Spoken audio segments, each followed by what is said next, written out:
Hello，大家好。今天我们来聊一只特别的潜水表 Doxa Submariner 200T。那这只表从2024年推出以后，就在收藏圈掀起了不少的讨论，因为它不单单纯纯只是一只潜水表，而是它背后满满的品牌历史，有一种复古却又现代的双重魅力。Doxa 这个名字对玩表的人来讲，很多人都不会觉得陌生。1960年代，他们推出的 Sub 系列几乎改写了整个潜水表的游戏规则。Doxa 这300探索海底的画面，一直都是潜水的精神以及冒险的象征。而今天的主角 Sub 200T 就是承袭那个时代的精神，并且把它放进一个更适合人佩戴的尺寸里面。好，来破个题。很多人听到200T 会不会觉得跟Titanium钛金属有关？其实不是，这个 T 是像1968年的传奇表款 Sub 200 T-Graph。当时 T-Graph 是一款计时的潜水码表，那当时设计非常前卫。那今天的200T 虽然不是计时码表，但是保留了它的精神跟名称，用最经典的3针潜水风格来呈现。那这只经典的手表，它最吸引人的地方在哪里呢？第一，尺寸刚刚好，39mm， 10.7的厚度 ，OK， 非常的薄。第二，它的设计100%延续了 Doxa 的品牌灵魂，彩色的面盘、鲨鱼齿的表圈、米珠带。第三，它的价格非常友善，进入 Doxa 的世界入门砖的价格。所以在进入正题之前，小小的来跟大家呼吁一下，欢迎来到烂手人的频道，我是设计师吉米。这边是一个喜欢聊聊天、闲聊一下，偶尔喝点小酒，大家可以随意听听、轻松听听的一个频道。记得，如果你是第一次来，或者是你是老朋友，还是记得帮我们按赞、订阅、追踪、开启小铃铛。然后，如果影片跳到一半有广告出来的话，帮吉米多看10秒钟。你每一个小小的举动，就是对我和小编最大的鼓励。谢啦。好，我们来先讨论一下它的整个时间跟脉络。要讲 Doxa Sub 的200T，就不能不把时间拉回到1960。那1960其实是对于潜水表来讲是一个黄金的年代了，因为潜水运动刚刚开始普及，从专业军事慢慢转向一般的消费者市场。劳力士推出了 Submariner 50巡，宝珀则推出了50巡，而 Doxa 则是以一个完全不同的角度进入市场。1967年 Doxa 推出了 Sub 300，那这款表当时是平价却专业的选择，重点是那一个亮橘色的面盘，它完全改变了潜水表的美学。橘色在深海里面比起黑色或蓝色的辨识度更好，也因此这只表让 Doxa 一战成名。直到1968年 Doxa 要推出了 Sub 200 T-Graph， 这是一款带计时的潜水表，在当时来说非常的前卫。不要忘了，那是60年代末期，很多人都还停留在简单的3针，而 Doxa 已经在计时加潜水的实验上面做了这种复合的设计，这也为后来的200T 设下了一个很好的伏笔。1970年代 Doxa 推出过小尺寸的 Sub， 比如 35mm 的版本，被当时市场定位了女性的潜水表，但现在回头看，感觉那就很像是复古小表镜的先驱，也就是为什么今天 Sub 200T 用的是39的表镜，会让很多的老玩家眼睛为之一亮。这个尺寸它就呼应了70年代留下的那个传统。如果我们再把它放大一点点，你就会发现这个设计不单单纯的只是功能。1960年代刚好是现代主义设计在建筑跟工业设计里面最活跃的时期。建筑上有一个叫做粗犷主义，使用所谓大量的混凝土结构，强调结构感、线条硬朗。艺术上则刚好同时在流行所谓的普风 （Pop Art），比如Andy Warhol， 或者是用鲜艳的色彩去冲击视觉。那 Doxa 的那种鲜艳的橘色面盘，其实也是向着这一股文化风潮同步，就是希望你们眼睛一眼就被抓住。所以说，它不单单纯200T 只是一个复古的重置，而是把当年那一种敢于颠覆的精神缩小到一个现代人可以接受的尺寸里。那它的出现呢，也不只是对1968年 T-Graph 的一个致敬，也是在告诉我们 Doxa 的历史从来就不单调，而是一个勇敢不断尝试的一个故事。那说到设计，我觉得整个表壳的造型，这种鲍鱼型的壳 cushion case 整形的表壳，它的确是 Doxa 的招牌。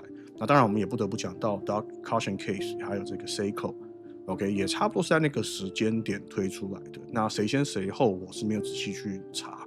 不过可以说的是，这两个品牌在 Caution Case 上面都有举足轻重的一个地位。简单讲，就是它从表的表壳的左右两侧，将线条圆润的线条修饰到表耳，并不是用另外再焊接出4个表耳的方式。它会让整个表不会显得那么笨重，然后表耳短短的，即使小手腕的人戴也不会觉得拖垮比例。那这对很多的亚洲人来讲，其实是非常适合的一个设计。那最后呢，当然就是它那个鲨鱼齿的这个设计啦。它整个鲨鱼齿的设计来自于专业的需求，就是基本上因为大家在潜水的时候都是戴着手套的，你们也知道戴着手套其实很多东西你的触觉是会变得很不敏锐的。那这种鲨鱼的齿痕啊，你在控制的时候就会非常好操作。那当然它的刻度不是只是装饰，是真的有免减压的潜水时间的计算。这个是根据美国海军潜水标准设计的。你可能一辈子都不会用到这个功能，但是光是拥有这个功能，你就会觉得这只表不光只是一个造型好看啊，而是它真的有它使用的背景存在的。那说到表盘啊，Doxa 是非常非常的我觉得颜色真的是非常前卫。这一次200T 就超过13个颜色，从经典的橘色、黑色、蓝色、银色，再到正黄色。他们的黄色比如说叫 Diving Star，蓝色叫做Caribbean 加勒比海岸的那个蓝。OK， 我觉得就是很棒。然后他又把面盘分成了哑光跟这个 Sun Ray， 就是太阳放射纹的2种质感，所以你可以从同一个颜色里面去挑2个你喜欢的质感去做选择。另外我觉得很有趣的细节就是 Doxa 那一种分针比时针还大的设计，一开始看你会觉得好像会读错误，可是其实是完全基于潜水功能。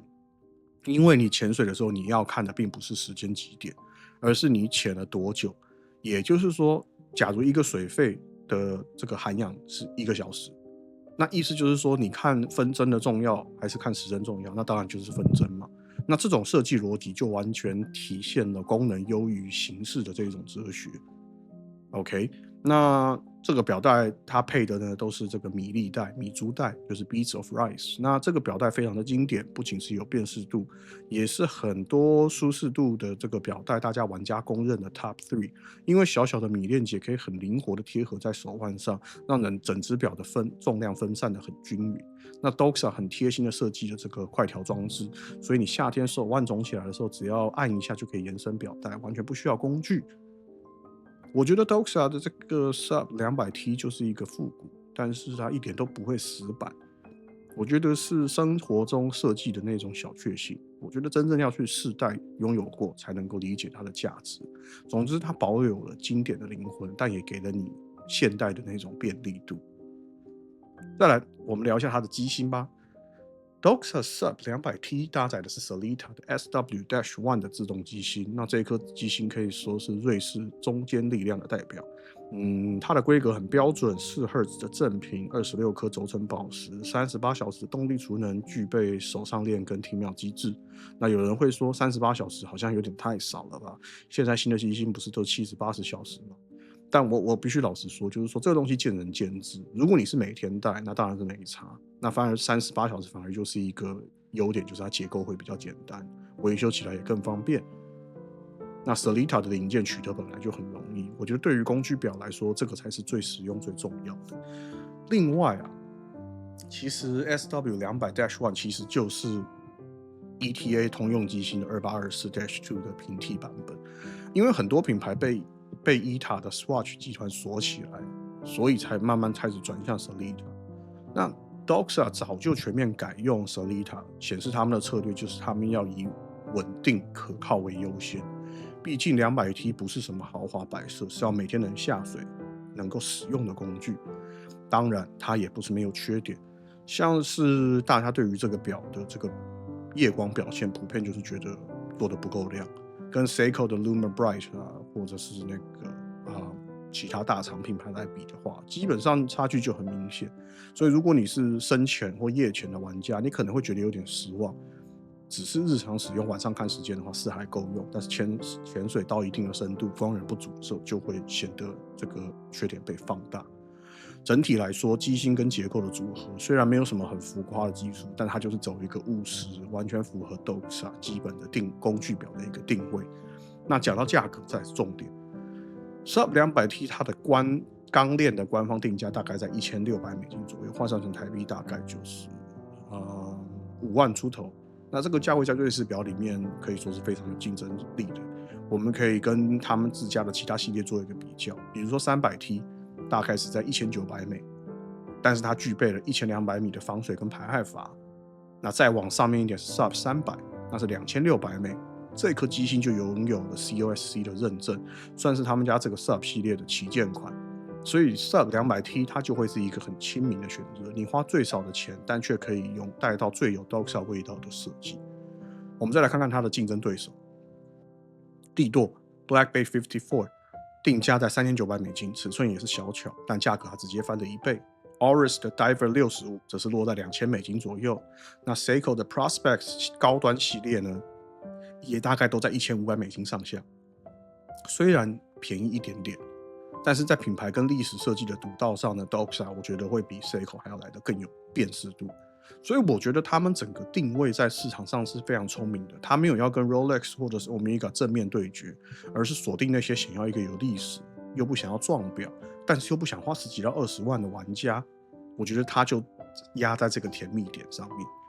我觉得小手腕的玩家非常适合 200T， 它不会像40、41、12、13那么压手，然后这种整形的设计、复古的设计，你看到那个橘色，你会觉得哇，配上米珠带有他们品牌特殊的那种情感。那第三，我觉得很适合想要入手瑞士表的新手玩家，它价格很合理，历史故事完整，带出去也非常有话题性。对于很多已经有大品牌潜水表的人，如果你想找一支小众能展现个性的作品，我老实说，现在大家手上不是 Submariner 就是 Black Bay， 其实 Doxa 这种少见的品牌反而更能够凸显你的独特的品味。所以我大概讲一下，就是这一次它的尺寸我觉得很有魅力的地方就在 39mm 的直径， 10.7 的厚度，而且戴起来有点老表的味道。然后它延续 Doxa 的 DNA， 彩色的表盘、鲨鱼齿的表圈、米珠链带，经典元素一个都没有少。然后它的价格$1600，你就可以买到一只纯正瑞士血统的这个潜水表，而且有满满的品牌故事。那虽然它的夜光让大家觉得稍微有一点维持，但是动能38小时也是让人家觉得好像有点不太够。可是如果你真的是天天戴的一只表来说的话，这些小缺点或许就可以被它的设计魅力盖过去。OK， 所以如果你正在找一只能够陪你潜水又可以日常戴的手表，我觉得 Doxa 200T 是一个蛮不错的选择，大家不妨可以去看一看，研究一下。最后，如果你喜欢这支影片的话，记得帮我按赞、订阅、分享，还有开启小铃铛。你们的支持会给我和小编满满的动力，让我们继续把更多好玩的手表故事分享给大家。最后就是不管什么样的手表，总归一句话，它都留不住时间。但是让我们确定的事情就是，每分每秒过去，我们都在创造历史。希望大家玩表玩得开心。吉米希望戴着手表可以让大家都更珍惜身边的人事物。对于时间，我们永远保持着正面、清楚的态度去活好每一分每一秒，好吗？我是蓝手的设计师吉米，我们下次影片再见，拜拜。